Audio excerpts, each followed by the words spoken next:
আজকে 4 মাসের এক অন্তঃসত্ত্বাকে বিয়ে করলাম। যদিও সে সন্তানের পিতা আমি না, কিন্তু নিয়তির এই খেলায় বিয়েটা আমাকে করতেই হলো। বিয়ের আগে যখন মেয়েটার সাথে আমার কথা হয়েছিল, তখন প্রথমেই মেয়েটা আমাকে প্রশ্ন করেছিল, আমি অন্তঃসত্ত্বা এটা জানার পরেও আপনি আমাকে বিয়ে করতে কেন রাজি হলেন? টাকার জন্য রাজি হয়েছি। আপনার বাবার সাথে আমার কথা হয়েছে, আর উনি আমাকে বলেছেন আমি যদি আপনাকে বিয়ে করি তাহলে উনি ওনার সম্পত্তির অর্ধেক অংশ আমার নামে লিখে দিবেন। তাই এই বিয়েটা করতে আমি রাজি হয়েছি। সামান্য টাকার জন্য আপনি আমাকে বিয়ে করতে রাজি হয়ে গেলেন? সত্যি যে পুরুষ মানুষরা স্বার্থপর হয়, আপনাকে দেখে আবার সেটা বুঝতে পারলাম। আচ্ছা, এখন যদি এই একই প্রশ্ন আমি আপনাকে করি, তাহলে আমি শুধু আমার সন্তানের একটা পরিচয়ের জন্য এই বিয়েটা করতে রাজি হয়েছি। আমার সন্তানের জন্মের পর কেউ যেন তার বাবার পরিচয় জানতে না চায়, এটা ভেবেই আপনার সাথে বিয়েটা করে নিচ্ছি। টাকার জন্য আপনাকে বিয়ে করতে রাজি হওয়ায় আমি আপনার কাছে স্বার্থপর হয়ে গেলাম, আর আপনি অন্তঃসত্ত্বা হয়েও আমাকে বিয়ে করতেছেন আপনার সন্তানের পরিচয়ের জন্য। তো আপনি কি স্বার্থপর নন? মেয়েটা আর আমার কথার কোনো উত্তর দিল না। কিছু সময় নীরব থেকে আবার বলল, আমার এই অবস্থা কি করে হলো এটা জানবেন না? এখন জানতে ইচ্ছা করছে না। যদি কখনো জানতে ইচ্ছা হয় তখন না হয় আপনার থেকে জেনে নিব। ওপাশে শুয়ে আছে আমার নতুন বউ। আজকেই প্রথম ওর নামটা জানতে পারলাম। ওর নাম নিনিতা। দূরত্ব আর অসহায়ত্ব জিনিসটা কি সেটা আজকে ঠিক অনুধাবন করতে পারলাম। চোখ দিয়ে না চাইতেও কেন জানি জল গড়িয়ে পড়ছে। হয়তো অতীতগুলো আজ খুব মনে পড়ছে। বয়স তখন 19 কি 20। রিনা নামের একটা মেয়ের প্রেমে পড়লাম। ভদ্র ছেলের মতো অপেক্ষা করতে থাকলাম। কখনো তাকে ভালো করে দেখিনি। এইভাবে 3টে বছর পার হয়ে গেল। সব ঠিকঠাক যাচ্ছিল। জানতাম পড়া শেষ করে যে কোনো একটা চাকরি পেলে সে মেয়েকে হয়তো পাবো, কারণ ছেলে হিসেবে আমার একটা ভালো সুনাম আছে। কিন্তু একদিন আমি টাকার কাছে হেরে গেলাম। যে মেয়ে পড়া শেষ না করে বিয়ে করবে না বলেছিল, সে মেয়ে হুট করেই রাতের অন্ধকারে বিয়ে করে নিল। আমার কাছে সবকিছু কেমন জানি স্বপ্ন মনে হলো। পরে বুঝলাম এটা স্বপ্ন না, এটাই বাস্তবতা। সেদিন আমি বুঝলাম টাকার ক্ষমতা কতখানি। ছেলে নাকি মাসে 60,000 টাকা বেতন পায়, আর মধ্যবিত্ত ঘরে 60,000 টাকার বেতন লটারির টিকিটের মতো। তাই রিনার বাবাও আর দ্বিতীয়বার ভাবলো না। যেখানে টাকা আছে সেখানে সুখ আছে। তাই রিনাও রাতের অন্ধকারে এভাবে বিয়ে করে নিল। আমি সেদিন একটা জিনিস শিখলাম, আপনার কাছে যদি টাকা থাকে তবে সব আছে। সেই টাকাই আপনাকে দিবে ভালো মানুষের সার্টিফিকেট, সেই টাকাই দিবে সুখ। আর সত্যিই তো, মেয়েটাকে আমার সাথে বিয়ে দিলে হয়তো সারা জীবন বাসের ধাক্কা খেয়ে খেয়ে জীবন পার করতে হতো। আর এখন হয়তো ওর স্বামী ওর জন্য গাড়ি কিনবে। আমার সাথে থাকলে তাকে সারা জীবন ভাড়া বাড়িতে থাকতে হতো। 2 ঈদের মধ্যে ভাগ করে নিতে হতো, কোনটা নিজের জন্য আর কোনটা পরিবারের জন্য। কিন্তু এখন সেটা করতে হবে না। সত্যি তো, টাকাই সব। সেদিন থেকে আমি সিদ্ধান্ত নিলাম আমিও টাকাটাকে বিয়ে করব।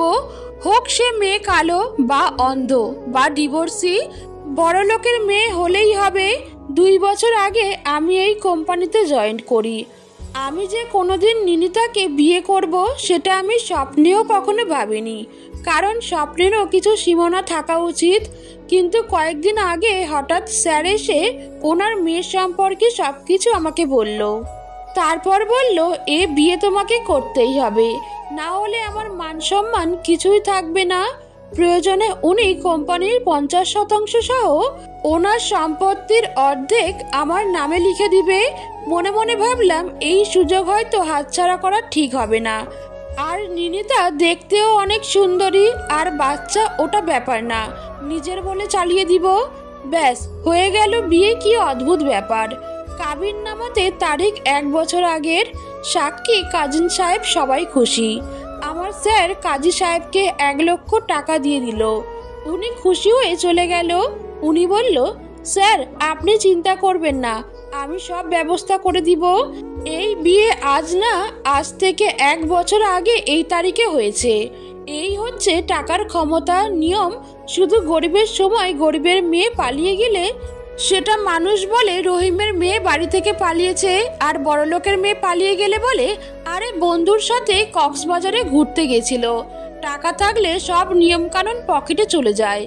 পরের দিন সকালে, স্যার, বাবা নীরব, আজ সন্ধ্যায় একটা পার্টি আছে আর দুপুরে তোমাকে অফিসে দায়িত্ব দেওয়া হবে, তাই 12টার মধ্যে অফিস চলে আসো।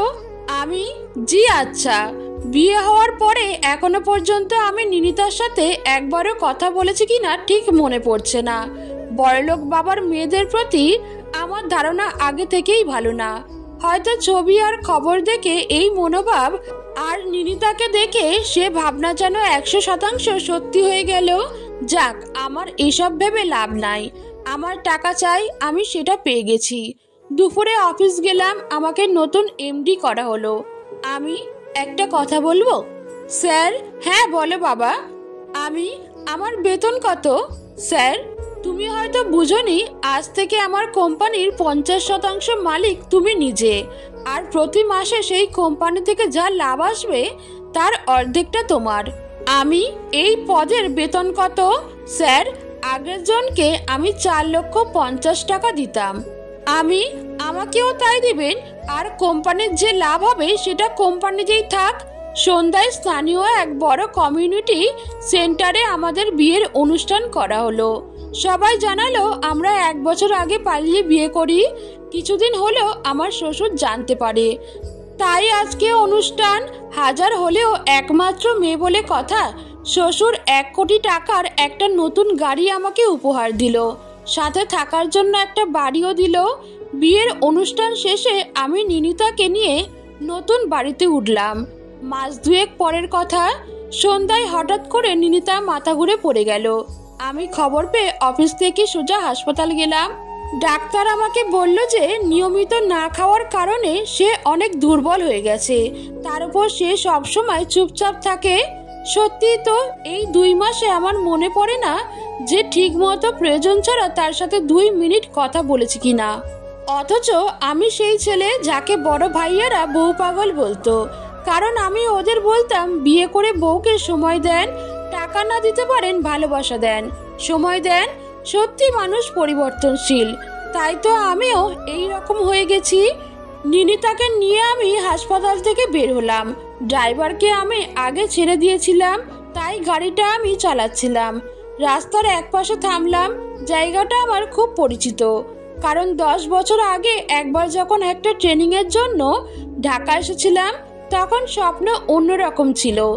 জানতাম আমার কাছে 1 কোটি টাকা আসবে না, আমি লাখ টাকা বেতন পাবো না। সময়ের সাথে সাথে সবকিছু আবছা হয়ে গেছে। আমি গাড়িটা থামালাম। নিনিতা, এখানে গাড়ি থামালেন কেন? আমি, নামেন। নিনিতা, কেন? আমি, এত প্রশ্ন কেন? নামেন। নিনিতা গাড়ি থেকে নামতেই ওকে বললাম, আপনি এখানে একটু দাঁড়ান, আমি আসতেছি। 5 মিনিট পর নিনিতার কাছে আসতেই নিনিতা বলল, কি ব্যাপার, আপনি রেস্টুরেন্টের ভেতরে যাওয়ার পরেই রেস্টুরেন্ট থেকে সব মানুষ বের হয়ে চলে যাচ্ছে কেন? আমি, আগে ভেতরে চলুন, তারপর বলছি। নিনিতা, এখন বলুন, সবাই এভাবে বের হয়ে গেল কেন? আমি এই রেস্টুরেন্টের মালিককে গিয়ে বললাম, এই রেস্টুরেন্টটা 5 মিনিটের মধ্যে আমাকে খালি করে দিন। আমি আমার ওয়াইফের সাথে একান্তে এখানে কিছুটা সময় কাটাবো। নিনিতা, আপনি বলাতেই ওরা 5 মিনিটের মধ্যে পুরো রেস্টুরেন্টটা খালি করে দিল। আমি, প্রথমে না করেছিল, তারপর আমি বললাম, আমি FR গ্রুপের MD, রেস্টুরেন্টটা আমাকে খালি করে দিতেই হবে। আর আমি এখানে যতক্ষণ সময় কাটাবো ততক্ষণে আপনি যত টাকা বিক্রি করতেন আমি আপনাকে এর 3 গুণ টাকা বিল হিসেবে দিব। নিনিতা, তারপর কি হলো? আমি, তারপর কি হলো এটা তো আপনি নিজেই দেখলেন। নিনিতা, এসবের কি দরকার ছিল? এখানে কি এমন আছে যে ওদের এত টাকা দিতে হবে? আপনি টাকার চিন্তা করছেন আর আমি অন্য চিন্তা করছি। কি? এখানে আমি 2টা স্বপ্ন পূরণ করলাম। কি কি? 10 বছর আগে আমি যখন ঢাকায় আসি, আমি জানতাম আমি হয়তো অত বেতন পাবো না যে আমার বউকে 5 স্টার হোটেলে নিয়ে গিয়ে ডিনার করাতে পারবো, তাই তাকে অল্প টাকায় কিভাবে সুখে রাখা যায় সে চিন্তা করতাম। কিন্তু আজ এখানে এসে আমার সেই স্বপ্নটা পূরণ করলাম। আর টাকা আর ক্ষমতার বলে সময়কে কিনে নিলাম। জায়গাটা অনেক শান্ত, তাই না? এদিক ওদিক কি খুঁজছেন? ওয়েটারকে বলি আমাদেরকে খাবার দিতে। আমি এখন কিচ্ছু খাবো না। আপনি কিছু না খেলে যে আমার 2টা স্বপ্নের মধ্যে একটা স্বপ্ন পূরণ হবে না। আজ এত মায়া হলো কিভাবে? নাকি আমি মরে যাব এ কথা শুনে এত খুশি? না, ভাবলাম বিয়ে যখন করেছি তখন নিজের স্বপ্নগুলো অন্তত পূরণ করে নেই। নিনিতা, দেখেন আমার শরীর এখন ভালো নাই, তাই আপনার স্বপ্ন এখন পূরণ করতে পারবো না। আর কয়েক মাস পর বাচ্চাটা হয়ে যাক, আমি সুস্থ হই, তখন আপনার সব স্বপ্ন পূরণ করব। আচ্ছা, একটা কথা প্রশ্ন করব? কি বলেন? এই বাচ্চা আসলে কিভাবে, মানে এই বাচ্চার বাবাকে কিভাবে আপনার সাথে আপনার পরিচয় হলো? সে এখন কোথায় আছে? 2 বছর আগে ছেলেটার সাথে আমার পরিচয়। ছেলেটার নাম রাফি। প্রথম তার সাথে পরিচয় হয় আমার বান্ধবীর বাসায়। সে আমার বান্ধবীর ছোট ভাইকে প্রাইভেট পড়াতো। সেই সূত্রে ওর সাথে আমার পরিচয় হয়। তারপর মাঝে মাঝে বান্ধবীর বাসায় গেলে ওর সাথে আমার কথা হতো। এভাবে 6 মাস চলার পর তার সাথে আমার রিলেশন হয়। ছেলেটা নাকি গরিব ছিল, কিন্তু অনেক মেধাবী। ঢাকা ইউনিভার্সিটিতে তখন গণিতের ওপর মাস্টার্স করছিল। আমি তাকে অনেকভাবে হেল্প করতাম। পড়াশোনা শেষ হতেই বাবাকে বলে তার চাকরির ব্যবস্থা করে দেই।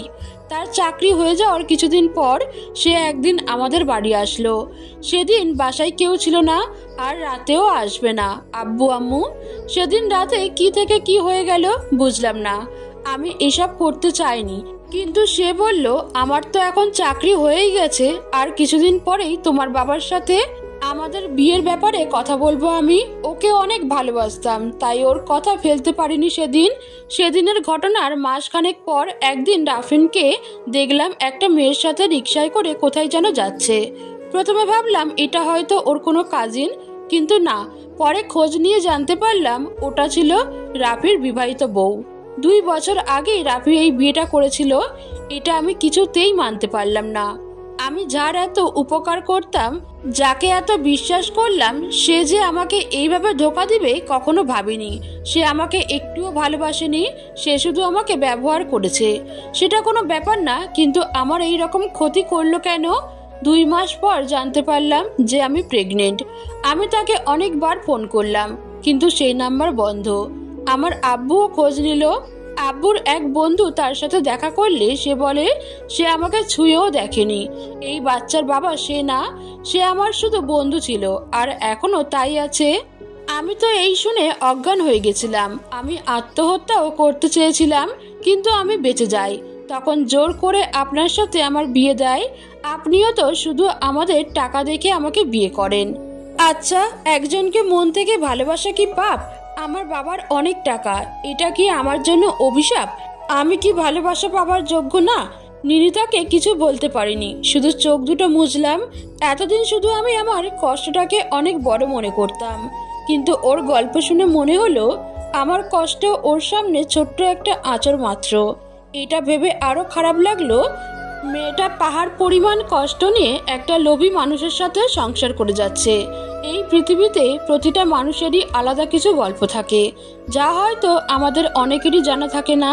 তাদের ব্যাপারে পুরোপুরি না জেনেই আমরা নানা রকম মন্তব্য করে থাকি।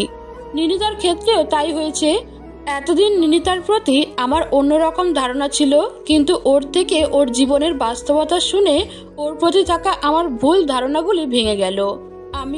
আচ্ছা, রাফি নামের ছেলেটা যদি কখনো আপনার কাছে এসে ওর সন্তানের দাবি করে বসে, তখন আপনি কি করবেন? আপনার কি মনে হয় তখন আমার কি করা উচিত? সমস্যাটা আপনার ব্যক্তিগত। আপনার ব্যক্তিগত বিষয় নিয়ে আমি তো কিছু বলতে পারবো না। সমস্যাটা আমার ব্যক্তিগত হলেও এখন আমি আপনার বিবাহিত বউ। এখানে আপনারও কিছু মতামত থেকেই যায়। যদি আমার জানতে চান তাহলে আমি বলবো এই ধরনের মানুষের সাথে দ্বিতীয়বার আর দেখা না হওয়াটাই ভালো। এরা আবার যখন আসে তখনও কোনো না কোনো স্বার্থের খুঁজেই আসে। আমার মাথাটা আবার কেমন জানি ঘুরছে, আমাকে বাসায় নিয়ে চলুন। সেখান থেকে নিনিতাকে নিয়ে বাসায় চলে আসলাম। নিনিতা অসুস্থ থাকায় 2 দিন আর অফিস যায়নি আমি। আজ নিনিতা একটু সুস্থ থাকায় আজকের অফিসে এসেছি। বিকেলে অফিস থেকে বের হব এমন সময় বাড়ি থেকে ফোন আসলো, বাবা অসুস্থ, আমাকে বাড়ি যেতে হবে। আর মা বলল বিয়েটা তো তুই একাই করেছিস, আমরা এখনো তোর বউকে দেখিনি। আসার সময় বৌমাকে সাথে করে নিয়ে আসিস। কিন্তু এই অবস্থায় ওকে কিভাবে সেখানে নিয়ে যাব, এটা নিয়ে আমি কিছুটা চিন্তায় পড়ে গেলাম। মা ফোন দিয়ে বলল বাবা অসুস্থ, আমি আজকে রাতে বাড়িতে যাব। তো আপনি কি আমার সাথে আমাদের গ্রামের বাড়ি যাবেন? এই শরীরে কি এতদূর জার্নি করাটা ঠিক হবে? আমি আপনাকে যাওয়ার জন্য জোর করব না, আপনার যেতে ইচ্ছে হলে আমার সাথে যেতে পারেন। আমি তাকে আর কিছু বলতাম না, আর মনে হয় বলার অধিকারও নাই। আমিও চাই সুস্থভাবেই বাচ্চাটা হয়ে যাক। রাত 11টার সময় বাসে যাব, তাই ব্যাগটা গুছিয়ে নিলাম। ঠিক তখনই নিনিতা এসে বলল, আপনি কি রাতেই চলে যাবেন? হ্যাঁ, রাত 11টার বাসে যাব। বাসে কেন, নিজের গাড়ি রেখে? এভাবে বউ ছাড়া গাড়ি নিয়ে গেলে খারাপ দেখাবে। তাছাড়া আমি সাধারণভাবে থাকতে বেশি পছন্দ করি। অনেক দিন ধরে এই শহরের জগতে নিজেকে আটকে রেখেছি। এখন গ্রামে গিয়ে মুক্ত বাতাসে একটু মুক্ত হতে চাই। রাত 9:30টার দিকে নিনিতার বাবা ফোন দিয়ে বলল, নিনিতা বলছে যে তুমি নাকি আজকে রাতে গ্রামের বাড়ি চলে যাচ্ছ। জি হ্যাঁ, নিনিতাকে নিয়ে যাও। তোমার মা আমাকে ফোন করেছিল। আপনার মেয়ে তো অসুস্থ, তাই আমি ভাবলাম ও সুস্থ হোক, তারপর না হয় ওকে নিয়ে যাব। কিছু হবে না, তোমরা এসি বাসে যাও, আমি কালকে গাড়ি পাঠিয়ে দিব। বাসে ঝাঁকি লাগবে না। আপনার মেয়ে যেতে রাজি থাকলে আমার কোনো সমস্যা নাই। ফোন রাখতেই নিনিতা আমার কাছে এসে বলল, আচ্ছা আপনার গ্রামের বাড়িতে কি কি দিয়ে যাওয়া যায়? বিমান ছাড়া সবকিছু দিয়েই যাওয়া যায়। ট্রেন দিয়ে যাওয়া যায়? যাওয়া যায়। আমি ছোটবেলায় একবার ট্রেনে উঠেছিলাম, এরপর আর কখনো ট্রেনে উঠি নাই। আমি ট্রেন দিয়ে যাব। আমি রাতের ট্রেনের একটা কেবিন ভাড়া করলাম। রাত 11টায় আমরা ট্রেনে উঠলাম। তারপর নির্দিষ্ট সময়ের মধ্যে ট্রেন ছেড়ে দিল। আচ্ছা, আপনি এত তাড়াতাড়ি ট্রেনের টিকিট পেলেন কিভাবে? আপনি ট্রেনে যেতে চাইছেন, কিন্তু ট্রেনের কোনো সিট খালি ছিল না, তাই 1200 টাকার এই কেবিন 4000 টাকায় নিয়েছি। শুধু শুধু এতগুলো টাকা কেন খরচ করতে গেলেন? আমরা না হয় বাসেই চলে যেতাম। আপনি বলেছেন ট্রেনে যাবেন। 4000 টাকার জায়গায় যদি 4 লাখ টাকাও লাগতো, তাহলেও আমি আজকের আপনাকে নিয়ে ট্রেনেই যেতাম। আমার কথা শুনে নিনিতা আর কিছু বলল না, শুধু আমার দিকে কিছুটা সময় তাকিয়েছিল। আমি একটু ওয়াশরুমে যাব। আপনি কি আমাকে ওয়াশরুম পর্যন্ত নিয়ে আসবেন? অবশ্যই, চলেন। ওয়াশরুমে যাওয়ার আগে নিনিতা ওর ফোনটা আমার কাছে রেখে যায়। এই প্রথম আমি ওর ফোন হাতে নিলাম। ফোন হাতে নিয়ে দাঁড়িয়ে আছি, এর মধ্যে ফোনে একটা কল আসলো। চিন্তায় পড়ে গেলাম, এত রাতে ওকে কে ফোন করলো। যাই হোক, আমি ফোন রিসিভ করলাম না। নিনিতা বের হতেই ওর হাতে ফোন দিয়ে বললাম, দেখেন তো কে জানি আপনারে ফোন দিচ্ছে। ফোন রিসিভ করলেই পারতেন। আপনার ফোন, আমি কেন ধরবো? নিনিতা ফোন বের করে কথা বলল, তারপর বলল, আপনার ফোন বন্ধ কেন? বাবা বারবার ফোন দিচ্ছিল আপনাকে। হ্যাঁ তাই তো, আপনার বাবা আমাকে অনেকবার ফোন দিয়েছে। আমি এর আগে একা কোথাও যাইনি, মানে বাবাকে ছাড়া। স্কুল বা কলেজে গেলেও আমাকে বাবা একা পাঠাতো না। আজ এত দূরে যাচ্ছি, তাও এই শরীরে, তাই বাবা একটু চিন্তা করছে। না ঠিক আছে, বাবার সাথে দেখা করে খুব তাড়াতাড়ি আমরা ঢাকায় ফিরে আসব। আমার না খুব ক্ষুধা লেগেছে। আসার সময় বাসা থেকে কিছু খাবার নিয়ে এসেছিলাম। তাহলে সেগুলো খান। আপনি কিছু খাবেন না? না। চলেন দুজনে একসাথে খাই। ওকে। আচ্ছা, আপনার কি ছোটবেলার কথা মনে পড়ে? মনে পড়বে না কেন? জীবনের সবচেয়ে ভালো সময়টা যে তখন কাটিয়েছি। সকালে ঘুম থেকে উঠেই মাদ্রাসায় চলে যেতাম, তারপর সেখান থেকে এসে স্কুল যেতাম। স্কুল থেকে এসে সবাই একসঙ্গে পুকুরে গোসল করতাম। পুকুরে সাঁতার কাটতে কাটতে চোখ লাল হয়ে যেত। তারপর মা হাতে একটা লাঠি নিয়ে এসে মারের ভয় দেখিয়ে পুকুর থেকে তুলে নিয়ে যেত। দুপুরে খাওয়ার পর মা ঘুমাতে বলতো, আমিও গিয়ে বিছানায় শুতাম। যখনই দেখতাম মা ঘরে নেই, উঠে এক দৌড়ে মাঠে চলে যেতাম খেলতে। তারপর সন্ধ্যায় বাড়ি ফিরতাম।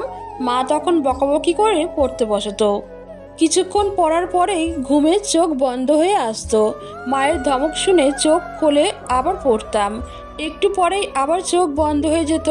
তারপর মা বুঝে যেত আজ আর পড়াশোনা হবে না।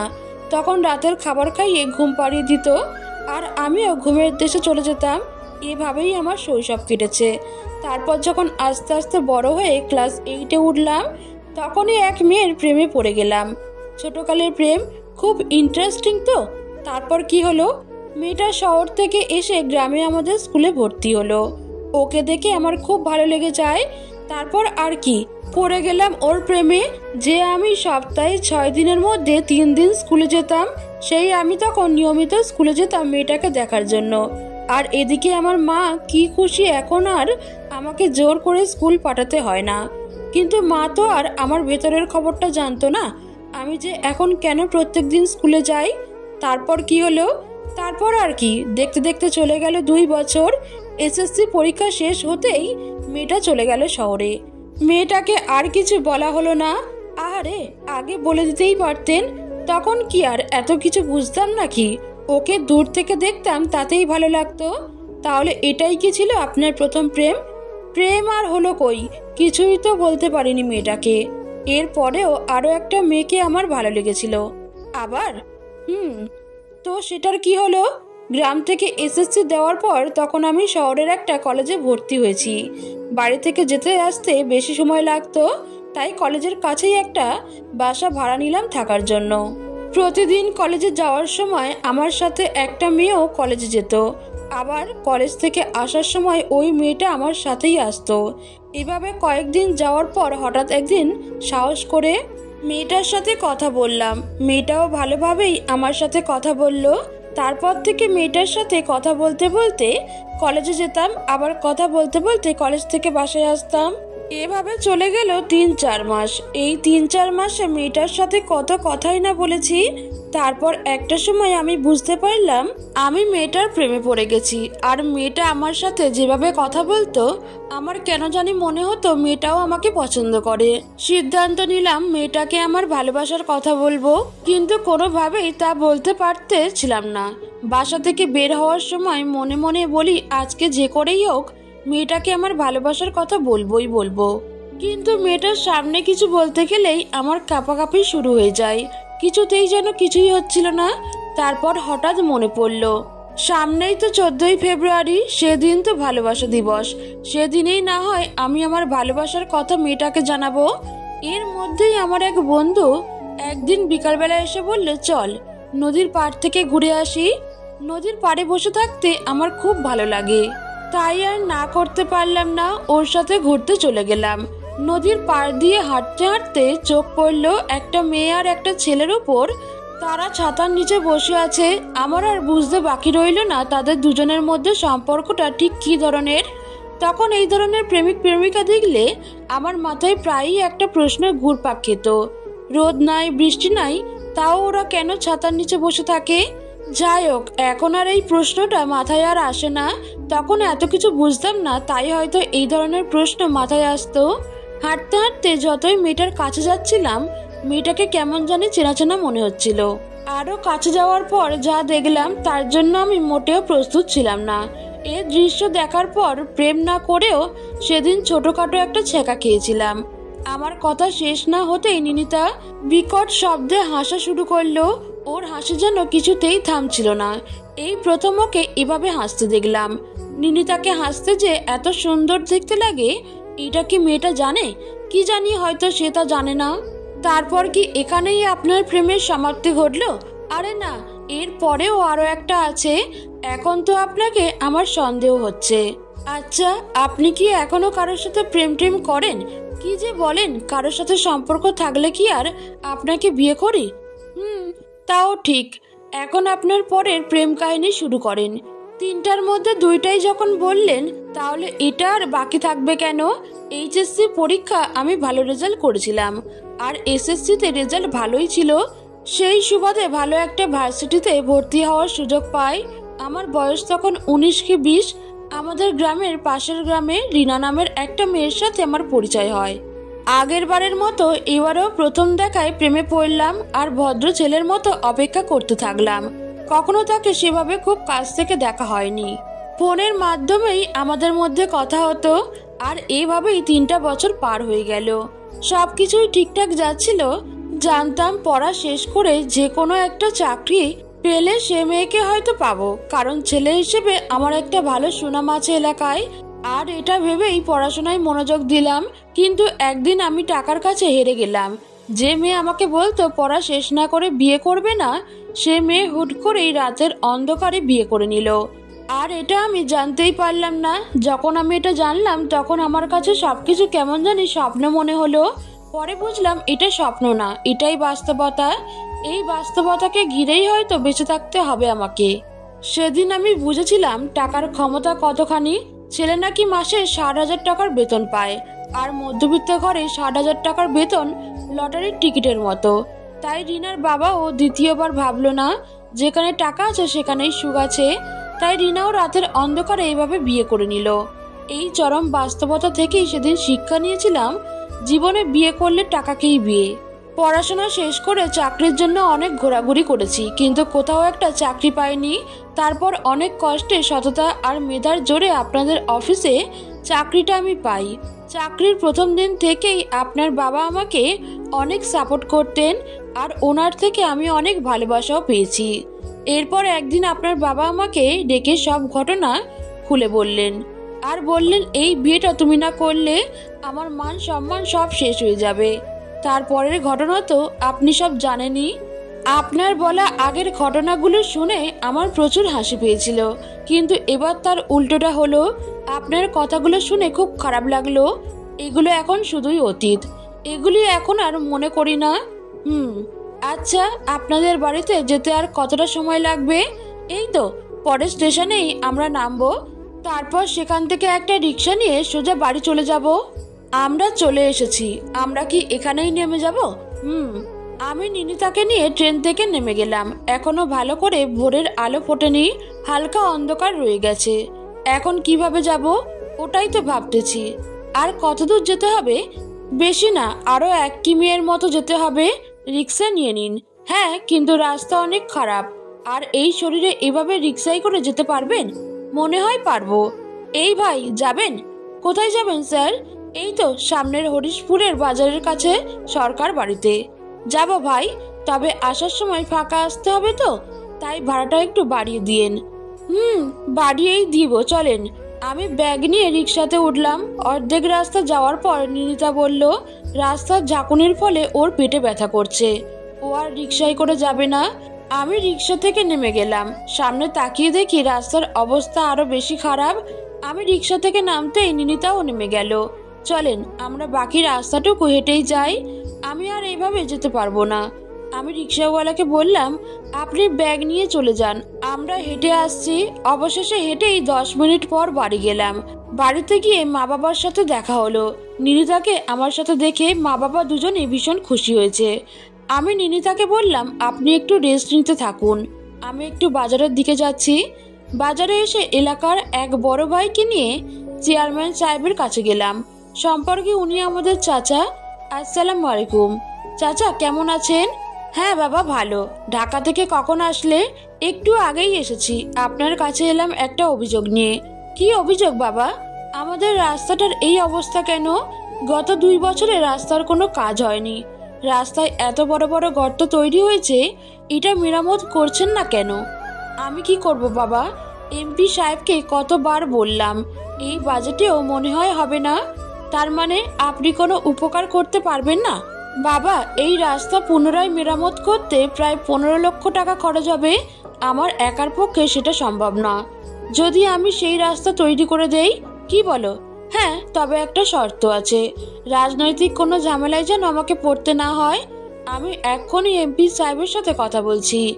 আপনি কথা বলেন, আর আমি রাস্তা মেরামতের সব ব্যবস্থা করছি।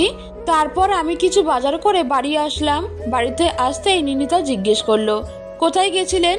বাজার করতে। আর একটু ঘুরলাম। মায়ের সাথে দেখলাম ভালোই কথাবার্তা চলছে নিনিতার।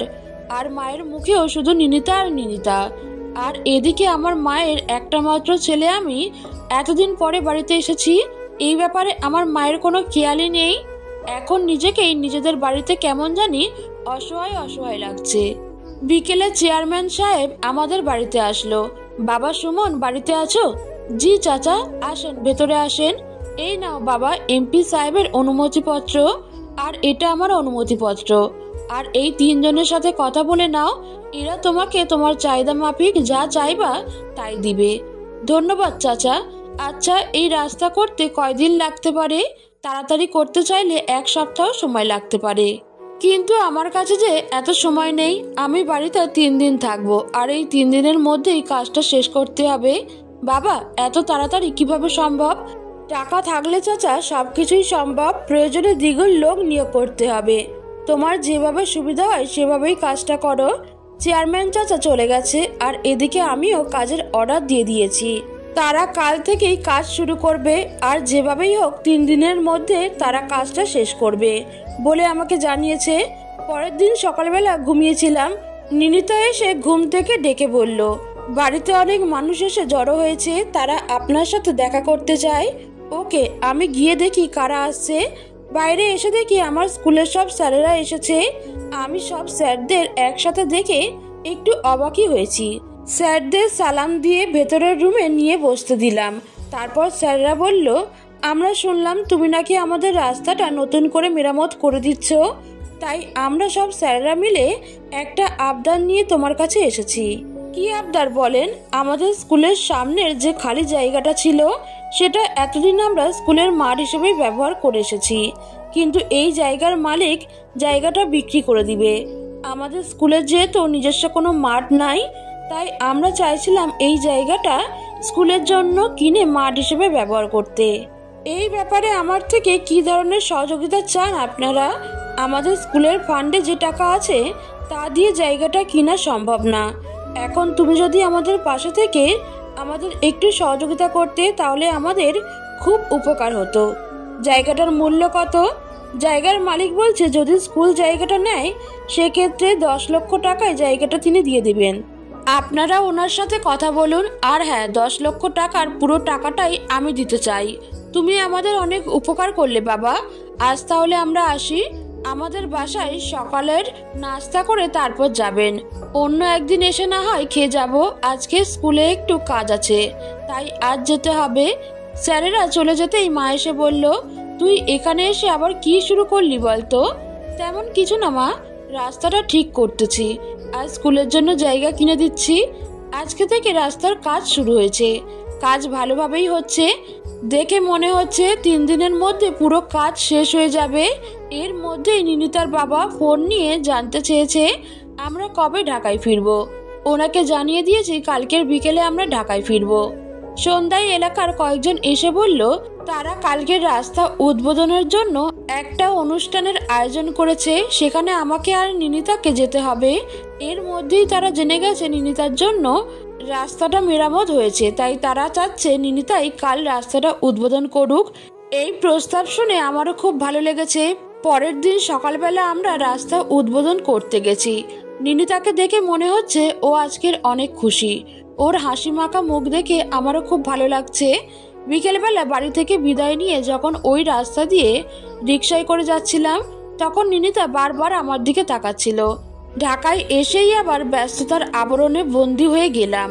তবে নিনিতার সাথে আমার সম্পর্কটা আগের থেকে এখন অনেকটাই স্বাভাবিক হয়েছে। দিনগুলি এখন ভালোই যাচ্ছে। আজকে সকালে অফিসে আসার সময় দেখে আসলাম নিনিতার শরীরটা বেশি ভালো না। এই জন্য অফিসের কোনো কাজেই আজ মন বসাতে পারছি না। বিকেলের দিকে বাসায় কাজের মেয়ে ফোন দিয়ে বলল নিনিতার অবস্থা বেশি ভালো না, তাকে হাসপাতালে নিয়ে যাওয়া হচ্ছে। খবরটা শুনে আমি অফিস থেকে ছুটে গেলাম হাসপাতালে। ডাক্তারদের সাথে কথা বললাম। ডাক্তার বলল নিনিতার অবস্থা আশঙ্কাজনক, এই মুহূর্তেই কিছু বলা যাচ্ছে না। আপনারা সবাই রোগীর জন্য দোয়া করেন। আমরা আমাদের সাধ্যমতো চেষ্টা করে যাচ্ছি ওনাকে সুস্থ করে তোলার জন্য। এর মধ্যে নিনিতার মা ও বাবা এসে পড়েছে। নিনিতার এই অবস্থার কথা শুনে ওনারা মানসিকভাবে খুব ভেঙে পড়েছেন।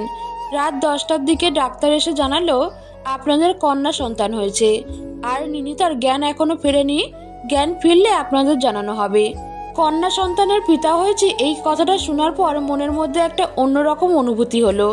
একবারের জন্যও মনে হয়নি এটা তো আমার সন্তান না, এই সন্তানের পিতা আমি না। এদিকে নিনিতার জন্য খুব টেনশন হচ্ছে, ওর এখনো জ্ঞান ফিরছে না কেন। আল্লাহর কাছে ফারিয়াদ জানাচ্ছি, আল্লাহ তুমি আমার নিনিতাকে সুস্থ করে দাও। এর মধ্যে নার্স এসে বলে গেল আপনারা চাইলে আপনাদের বাচ্চাকে দেখতে পারেন।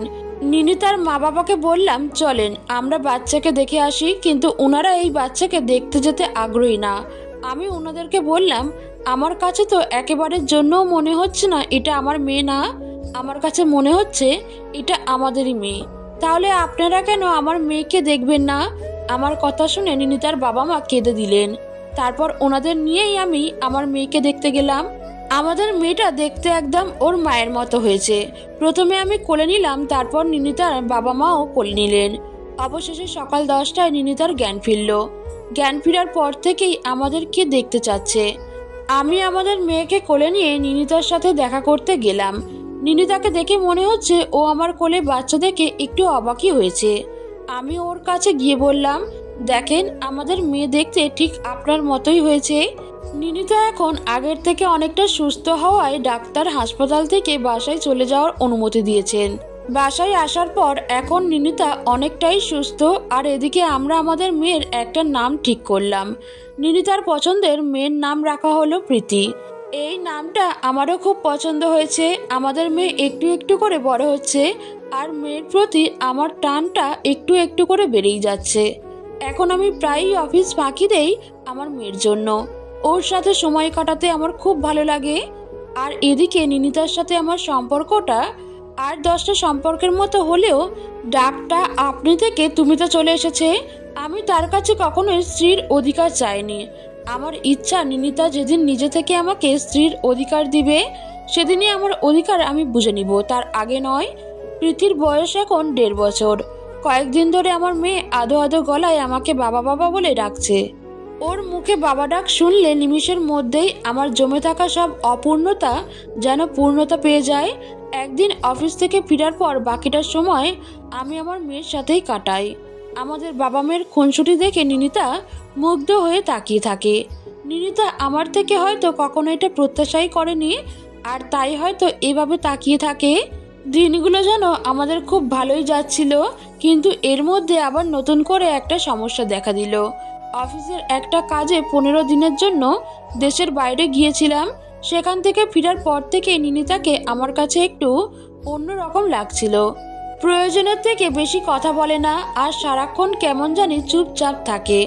অনেকবার নিনিতাকে জিজ্ঞেস করেছি কি হয়েছে, কিন্তু ও আমাকে কিছুই বলছে না। এখন কি করব আমি কিছুই ভেবে পাচ্ছিলাম না। আমি বাইরে যাওয়ার আগে বাসায় নিনিতা, আমাদের মেয়ে প্রীতি আর সাথে কাজের মেয়ে শিমলাকে রেখে গেছিলাম। বাইরে যাওয়ার আগে সবকিছুই তো ঠিকঠাক ছিল, তাহলে এর মধ্যে কি এমন হলো যার জন্য নিনিতার এত পরিবর্তন? মাথায় কিছুই আসছে না। হঠাৎ মনে হলো শিমলাকে জিজ্ঞেস করে দেখি তো ও কিছু জানে কিনা। শিমলা, একটু এদিকে আয় তো। বলেন কি জন্য ডাকছেন? আচ্ছা, আমি বিদেশে যাওয়ার পর কি এখানে কোনো সমস্যা হয়েছিল? এই ব্যাপারে কি তুই কিছু জানিস?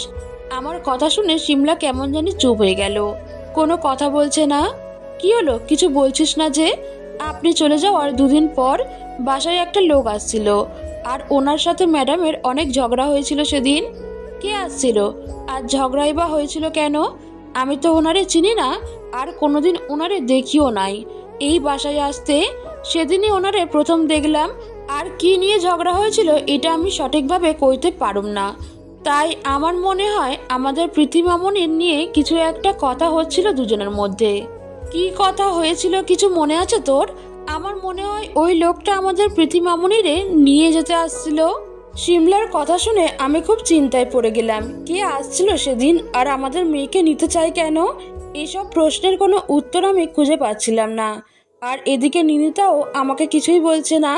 উত্তর না জানা হাজারো প্রশ্ন আমার মাথায় ঘুরপাক খাচ্ছিল। তখন রাতে শুয়ে আছি, কিন্তু কিছুতেই ঘুম আসছিল না।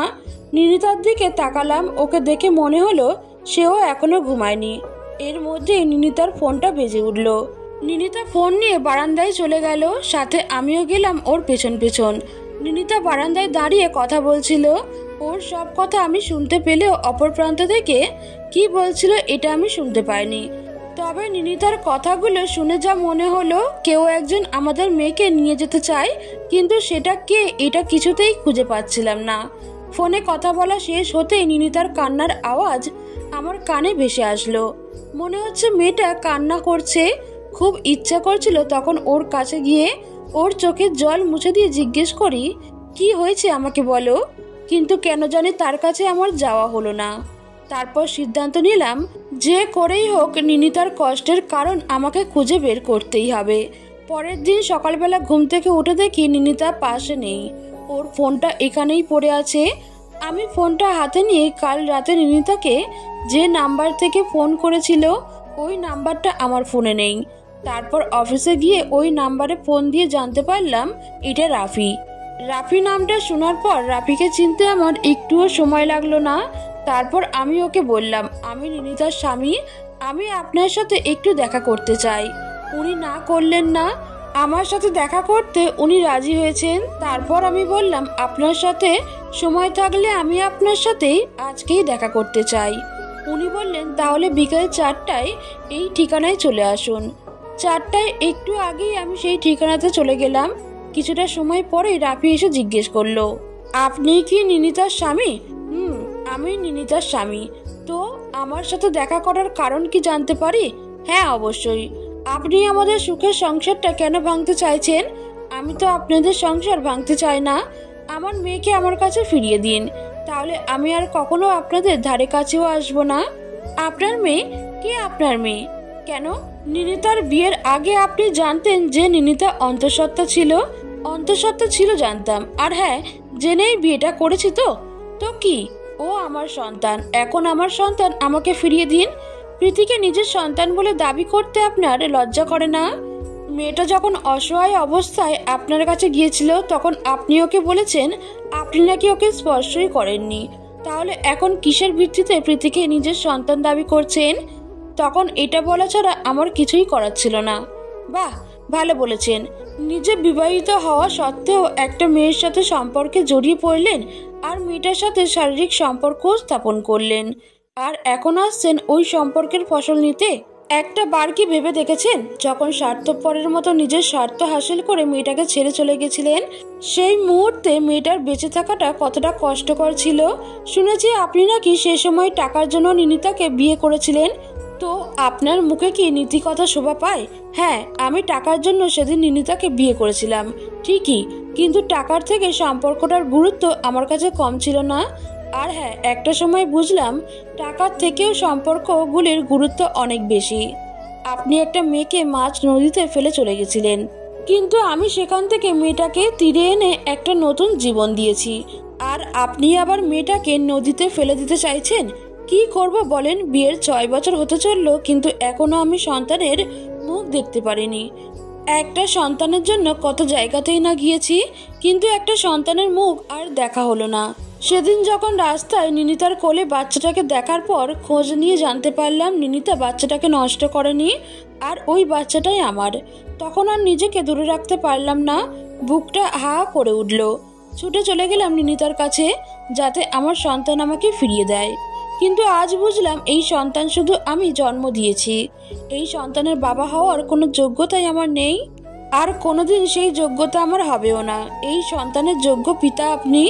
আপনাদের কাছেই ভালো থাকুক আমার সন্তান। আমি আর কোনোদিন এই সন্তানের দাবি নিয়ে আপনাদের সামনে আসব না। এতটুকু বলেই রাফি নামের লোকটা চলে গেল। এখন নিজের মাঝে অন্যরকম একটা প্রশান্তি খোঁজ পাচ্ছি। বাসায় এসে দেখি নিনিতা বারান্দায় দাঁড়িয়ে আকাশপানে তাকিয়ে আছে। ওর কাঁধে হাত রাখতেই ও আমার দিকে তাকালো। ওর চোখের কোণের জল মুছে দিয়ে বললাম, আমাদের মেয়েকে আর কেউ আমাদের থেকে নিয়ে যেতে চাইবে না। আমি মাত্রই রাফির সাথে দেখা করে এসেছি। রাফি বলেছে ও আর কোনোদিন আমাদের কাছে সন্তানের দাবি নিয়ে আসবে না। এই সন্তান আমাদের। এতটুকু বলতেই নিনিতা কান্না শুরু করে দিয়েই আমার বুকে ঝাঁপিয়ে পড়ল। আমিও আর কিছু বললাম না, ও কাঁদুক। এই কান্না কষ্টের নয়, এটা যে সুখের কান্না। আজকে আমার আর নিনিতার দ্বিতীয় বাসর রাত। অন্তঃসত্ত্বা অবস্থায় বিয়ে করলে বিয়েটা বৈধ হয় না। আমরা আমাদের বিয়েটাকে বৈধতায় রূপান্তরিত করতেই আজ দ্বিতীয়বারের মতো বিয়েটা করলাম।